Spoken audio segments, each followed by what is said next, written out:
Okay. I thought you were starting at the same time. Mine, you don't. Okay. Hi, I'm Lanish Davia. And welcome to. I'm Emily, and we're working on a project where we want to raise awareness for mental health and other topics that we think need to be talked about. And so we're just going to talk about them. Yeah. So today I was thinking we were thinking we'd speak on the really sensitive topic of mental health. Everything from grief, counselling to who's having to deal with certain pressures and stigmas of mental health. Yeah, and it's a topic that's really close to both of our hearts, because both of us have experienced grief due to conditions relating to mental health. And so we just wanted to kind of open up a conversation, because although it's getting a lot better and people are talking about it a lot more, it's still very much a stigma around it, and it's still uncomfortable for people to talk about. So we just thought, why not? As you say, like it's getting better, but it's still something. I think it's getting better. It's getting really better because a lot of people are coming out and talking about, where they are and what they've been going through. I've seen loads of things like that. Mm-hmm. At the same time, I think this is the most fragile that this generation has been as well.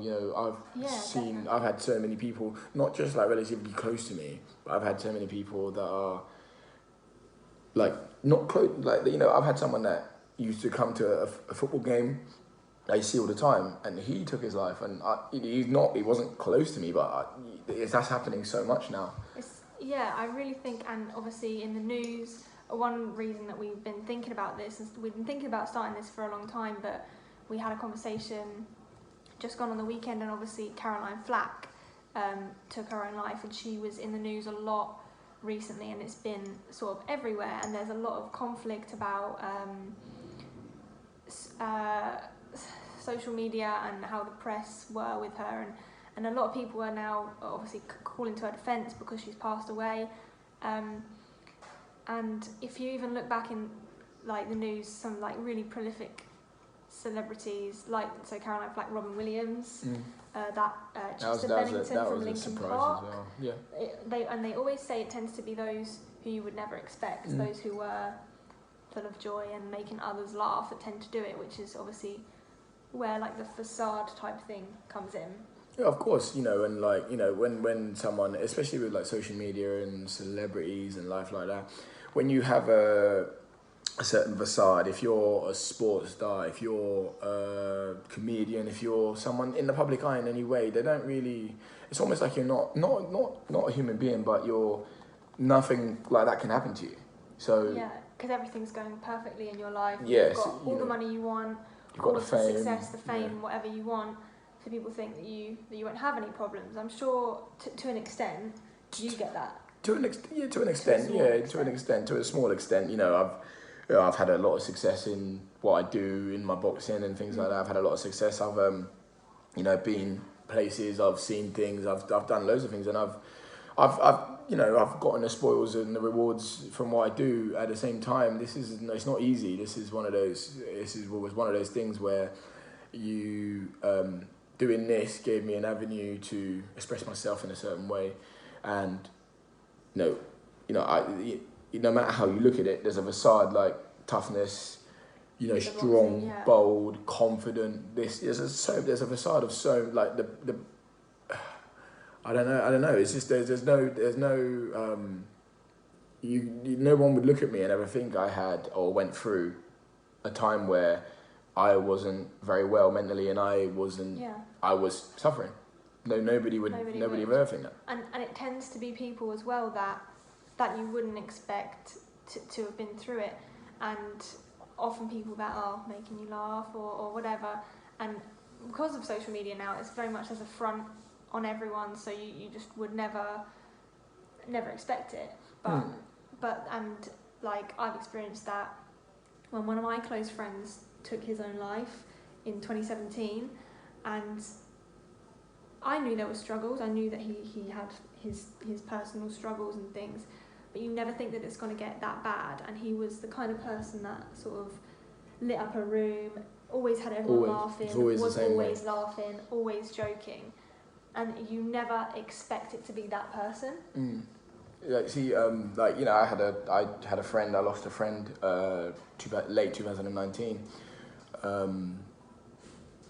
to mental illness as well. He took his own life, and again, he said this. I could say the same thing. There was this guy. The thing with, like you said, the thing with it is it's always a person you don't expect. He was always the one that would make everyone laugh. He's always the one that would be making sure that everyone was okay. He's always the one that you come in and everyone will be happy straight away because it's just him. And like it's just, like, you know what I mean? He changes my mood no matter what. I remember I used to go down to, like, when I started boxing, I started with him. I walked into the club with him. So I used to pick him up every day. We'd go down to the club, and that was just our life. Every time I'd see him, it'd always be the same thing. We'd do so many things together, and that was the last thing. It was like one of those things, that was the last thing I ever thought would have happened. Do you know what I mean? Yeah. Like, he was the last person out of anyone I knew.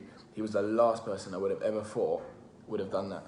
Yeah, and the same, despite even knowing that he struggled, like the exact same thing for me.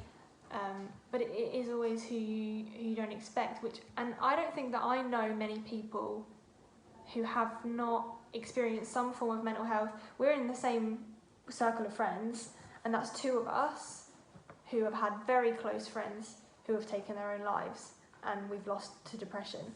So that's 2 out of a group of eight or 9 people, 10 of us maybe. That's 2 in 10. That's one in 5. So that's a crazy figure. Well, I don't know. I'm not good at maths, but that's a high percentage. That's a high percentage. It's a high percentage that's 20% of our group. And then other members of our friendship circle have suffered with anxiety. Or I went to drama school, and I don't think there is, I would say 3/4 of my year had encountered mental health in some way, whether they'd suffered with mild anxiety or panic attacks or depression, or someone they knew had depression, or any of those kind of things. And I don't think that until I lost my friend, I don't think I noticed it as much. And until I lost him, I don't think that I had particularly struggled with it at all. And up until that point, which was obviously, it was kind of like a domino effect that happened, and then that's what sort of made my mental health deteriorate. Yeah, no, of course. It's never just one thing that, you know, changes a lot of perceptions and a lot of aspects. There's always, you know, a number of things. Like when I can, you know, when I suffered at a certain time, it was, you know, it was off the back of, from what I was doing, it was off the back of something successful. And then certain things, I started finding out certain things, I started realising more about myself and more about people around me. And just things that were going on, and it really, I had no idea how to deal with it. I had no idea how to, you know, and that's where, you know, we can spiral into a lot of things, but that's where you find out about yourself. You know, that's where you really, really find out about yourself. You find out about your emotions. You find out who you really are.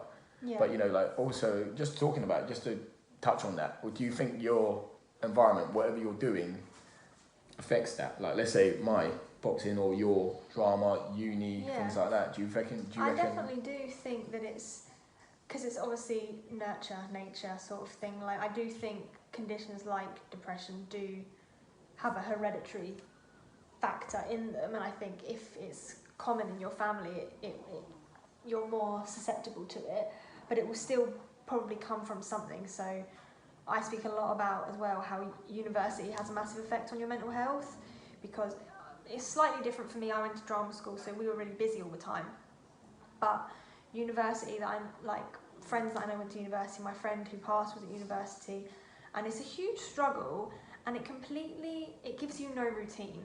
So you could have a lecture, you could have no lecture on a Monday, have a lecture at 3 o'clock on a Tuesday, and then 9 o'clock on a Wednesday, and then nothing for the rest of the week, and it's a lot of personal study time. So I think people get into a bad routine, and obviously there's a lot of like drinking and drug culture at university, which it's a lot more prominent now. Help. Yeah, it's a lot more prominent now. When I never went uni, but when I was about 2019, I used to go to a lot of my friends' unis, and it was just they used to just go out and drink all the time. I never really saw drugs as much until maybe the last couple of years. Yeah, I think drugs are a massive part of it, and they're sort of kind of seen as like acceptable. It's like, oh, kids will be kids kind of thing. Yeah, it's kind of got to the point where, like, I'm talking drugs to me. My dad worked in a lot of drug and alcohol rehabilitation, so we as kids, I know all about it. I know the effects. I knew the effects from when I was like in year 7. I knew how bad drugs were. Yeah. And I never, to this day, I can say I've never really dabbled in anything like that. Yeah. And it is crazy because I've had, believe it or not, I've had someone message me on Facebook asking if I can get them drugs. Like that's and then like every other time I go out now, you'll be offered. I'll get not offered. I get asked. They'll be like, oh, have you got this? Have you got that? And I'm thinking, just like, you don't even know who I am. Like, I've never met you in my life. You don't know who I am. I could be a police officer. You don't. I mean, and it's just so, like you said, it's so acceptable, and it still surprises me. But it's, again, I think drugs is a massive problem with mental health as well. That's one sector. I think that makes things worse. And I mean, I don't have a problem with it. You do what you want to do, but I do think that there is a direct link between drug, and that includes drinking, alcohol, drug abuse, and deterioration of mental health, because it's a mind-altering substance. Same alcohol, weed, whatever it is you do, is mind-altering. Even like caffeine. Psychedelic. Yeah, well, even caffeine to an extent, like, is slightly mind-altering, not to obviously a much lesser extent, but yeah, like, you're not in like a sensical mindset, and it will make things, like, there's always that one, like, sad drunk, like, at a party, like, it's usually, like, to make an assumption here, like a teenage girl is always crying at a party, but it's because all your senses are heightened, so everything you feel, you'll feel worse, so you've got those really happy... It's depressant, isn't it?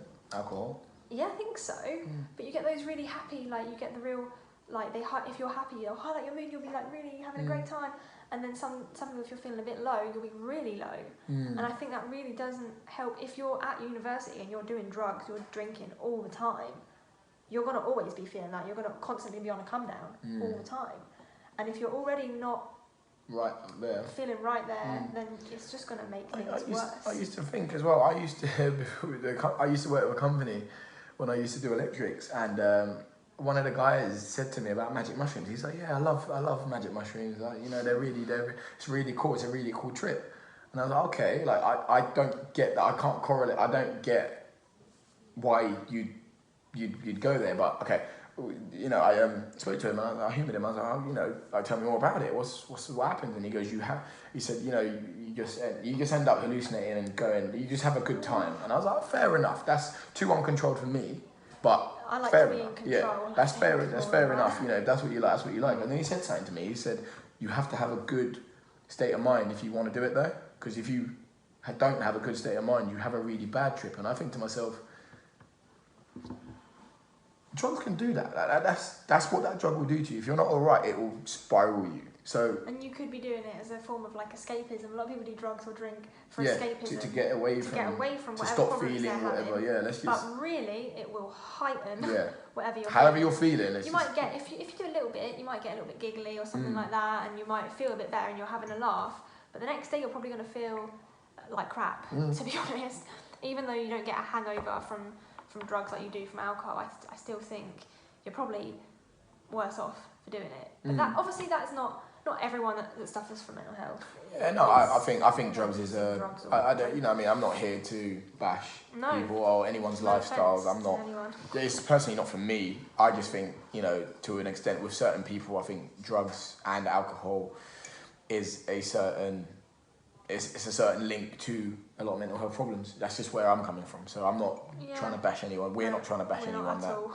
And if you've got problems with that, then we would urge you to get help from Linus's dad. Another thing we wanted to touch on was counselling and going to see therapist, counsellor, whatever you want to call it. Mm. It's like, it's more spoken about and it's more accepted now, but still not as much. Like, speaking from experience of going to counselling, I think that everyone should to an extent, like, not necessarily everyone's got mental health issues or not everyone's bereaved and needs to speak about that in particular, but like, it's just good to speak to someone who has zero opinion. Like, not opinion, but like, they're completely impartial. They have no relation to you in any way. They have no connection to you. Or any of the people you know. Yeah, and you don't know them, and it's just, you're talking. You can just talk without being influenced in any way, but they have some way of making you feel better. Remember as well, a therapist will never tell you what to do. No, they'll just help you get to where you need to be. Mm. And like, as well, like, as we talk, and if we're going to touch on the subject of therapy and talking, like, as a man, when in 2017, I think it was 2017, 2018, I was going through certain things, and, you know, I had that bit of success, and I started to grow. Everything in my life was visibly perfect.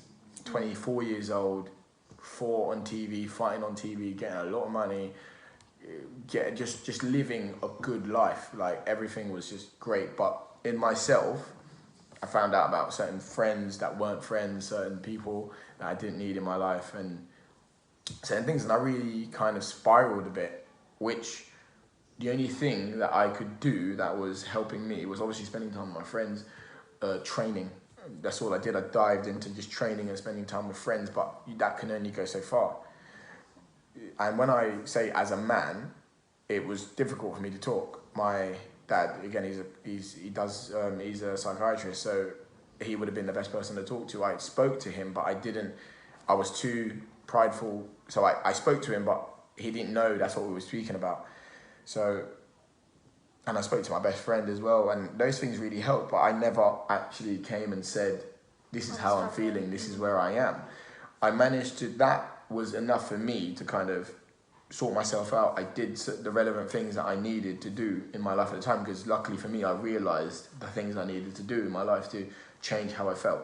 So I did those things, and then not long ago, I lost, like I said, I lost a good friend of mine, and it was not a difficult time in my life, but it was a real testing time. It was, my relationship wasn't at its peak. It wasn't flourishing the way I like it. It was just a lot to deal with at the time, and I had the biggest fight in my life coming up, and so obviously, you know,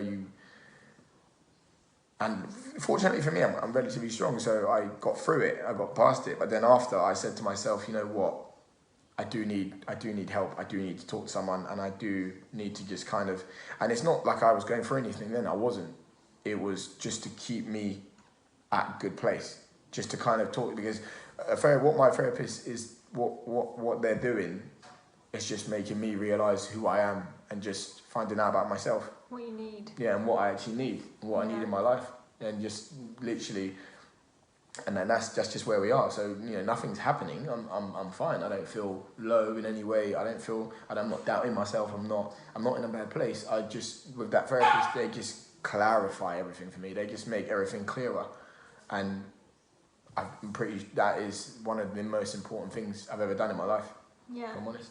It's definitely like clarity. Like, I didn't suffer really with mental health other than like your kind of average teenage insecurities, up until the point when my friend passed away, and I was 20 at the time. It was my first year at university, and when it happened, huge shock. Obviously, I was just my life had been like completely turned upside down, and I'm a completely different person than I would have been and than I was like after going through it. And for a long time, my parents said, like, do you want to speak to somebody? Like, I think it might be good to speak to somebody. And I was like, no, I don't want to. No, no one understands. You don't much like, no one understands how I'm feeling. You almost don't want to go through the process. You don't want to go through it again. You don't want to almost relive it. Yeah, you don't want to relive it again. And I felt like I'd relived it enough times by telling friends, family, whatever. Because it's always like, how are you? How are you? And you literally just go, hey, I'm fine. I'm alright. You're like, you're not alright, really. You're not. You're like, yeah, I'm good. I'm good, man. I'm fine. I'm good, man. But it's awkward because that it's just like a conversation. Hey, you're right. Yeah, you. Yeah, good. Yeah. And it just flies by. And then that's it. Yeah. But if and it is an uncomfortable thing, because if I was like, if you're out with someone and you're like, yeah, you're right, and you go, no, not really. Then someone will then go, oh shit, that's not the reaction I expected. Yeah. What do I do now? And that's, I think, something that we need to sort of tackle and be like, what do you say if someone's like, actually no, I'm actually really not okay. And people didn't know what to say to me.